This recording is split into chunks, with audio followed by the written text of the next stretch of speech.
Close your eyes and hear it. A low drum beat, oars slapping black water, a carved dragon head ripping fog as 40 warriors hunch in flawless rhythm. In an age when most sailors clung to coastlines, the Vikings aimed their bows at the open horizon, then struck England, France, and even North America 5 centuries before Columbus. Their superweapon wasn't berserker rage. It was a slender, clinker-built longship, light enough to drag over sandbars, yet strong enough to surf North Atlantic storms.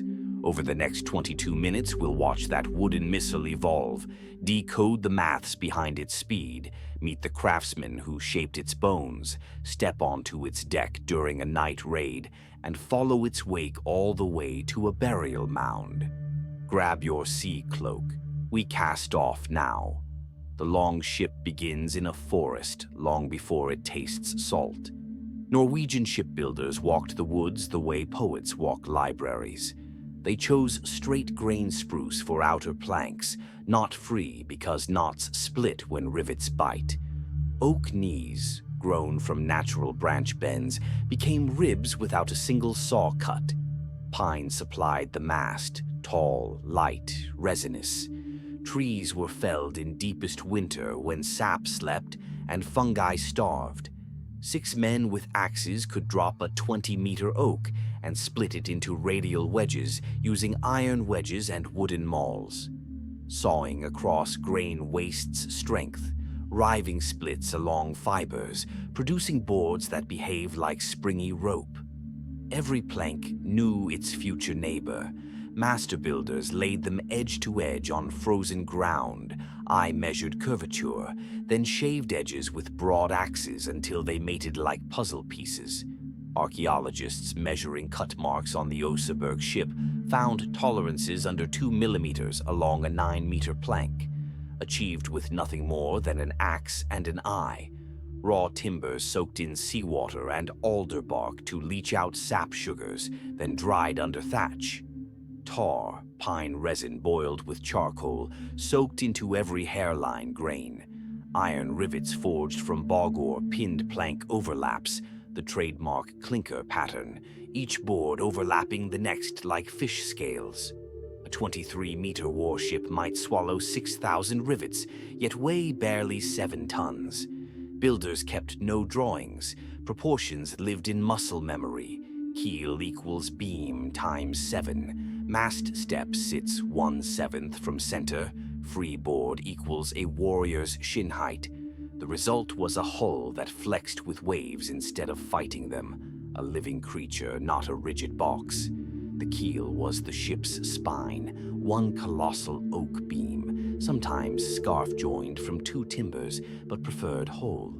Its underside held a narrow skeg, a mini keel within the keel, improving directional stability without deepening draft. Bow and stern rose in identical arcs, meaning the vessel could reverse direction without turning, vital for ambush raids in tidal creeks. The side profile formed a graceful rocker. In head-on swell, the bow lifted, shed water, and settled like a dancing reed. Speed tests with modern replicas show average cruising under oar at 5 to 6 knots, sprint bursts to 12, and sail runs hitting 15 knots, faster than many 18th century frigates. Yet, a fully loaded ship could beach directly onto sand, unload, and relaunch within minutes. That beachability was the terror of medieval chronicles. They appear from the sea like sudden wolves, then vanish like ghosts. Why did the longship outrun everything in its century? 2 answers: clinker skin and low wetted surface. Overlapping planks create longitudinal ridges that channel water like small fins, reducing drag and adding stiffness. Between plank laps lay tarred wool, the forerunner of modern fiberglass mat, keeping joints flexible. The hull's cross-section formed a gentle V that flattened midships, allowing planing at speed. Wave tank tests on replicas such as Sea Stallion of Glendalough show lift forces appearing at 9 knots, letting the hull slide across wave tops rather than punch through. Flex mattered as much as speed.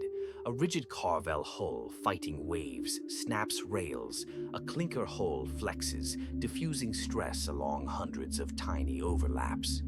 Crew members describe the hull snaking underfoot, unsettling to first-timers, life-saving in storms. Each rowing bench had a loop of braided walrus hide lashed to the gunwale.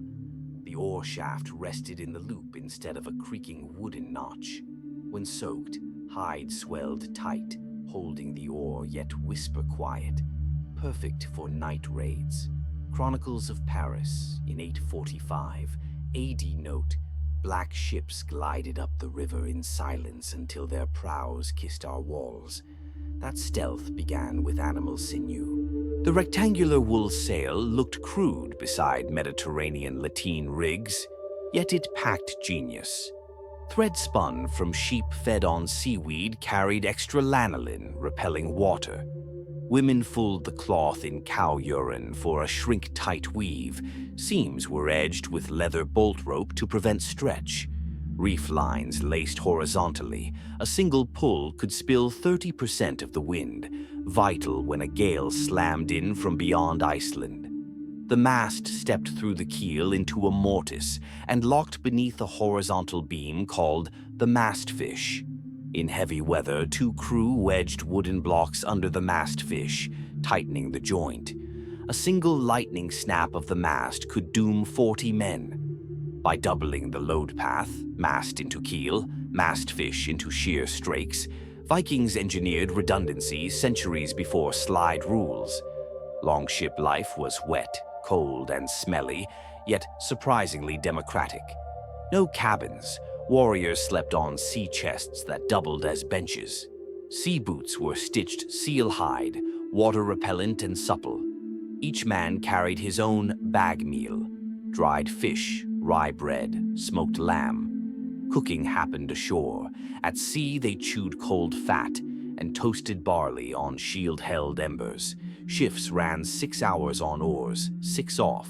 Calloused palms dunked in seal blubber to soothe saltburn. Helmsmen navigated by stars when visible. In summer, north of 66 degrees, twilight lasted 3 hours. They steered by the purple band, hugging the midnight horizon known as Naught's Twilight.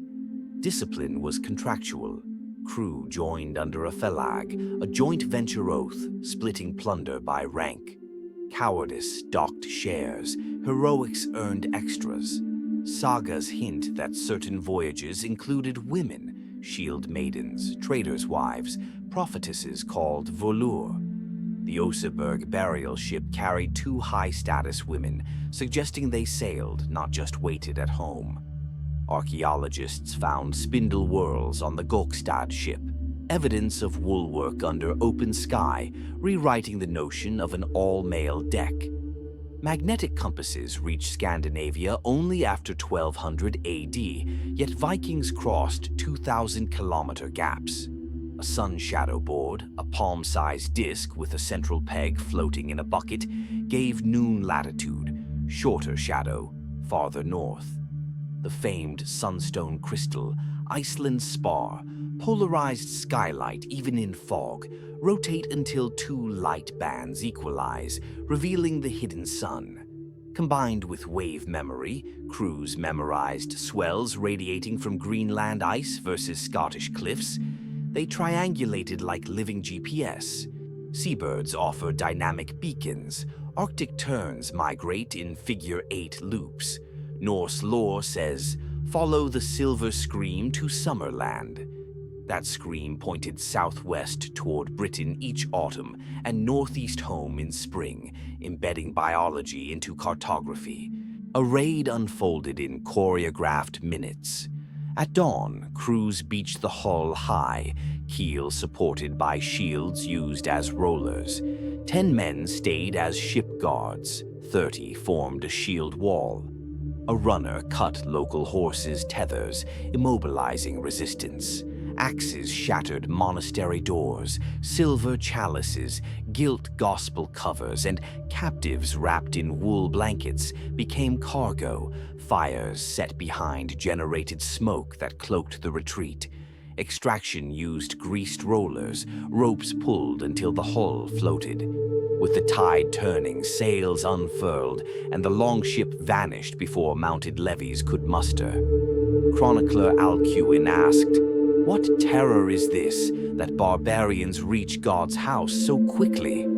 The answer, hydrodynamic engineering plus flawless logistics. Longships were wolves and cargo camels. Our merchant ships hauled walrus ivory, polar bear pelts, and enslaved captives eastward. They returned with Abbasid silver dirhams, silk, and spices. Excavations at Burka, Sweden, uncovered silk bands woven in Samarkand patterns, dirhams minted in Baghdad, even a statuette of Buddha, proof that longships formed a maritime leg of the Silk Road. Every merchant carried a folding bronze scale accurate to 0.03 grams. Silver coins were chopped into hack silver and weighed. This microcurrency economy lubricated trade from Dublin to Novgorod long before standardized coinage, showing that a longship's cargo was not just furs, but financial technology. By the 10th century, kings like Harold Bluetooth leveraged fleets to unify realms. Ship levy laws, Leidangar, summoned one fully armed longship per 40 farms. Defaulting meant fines or land seizure.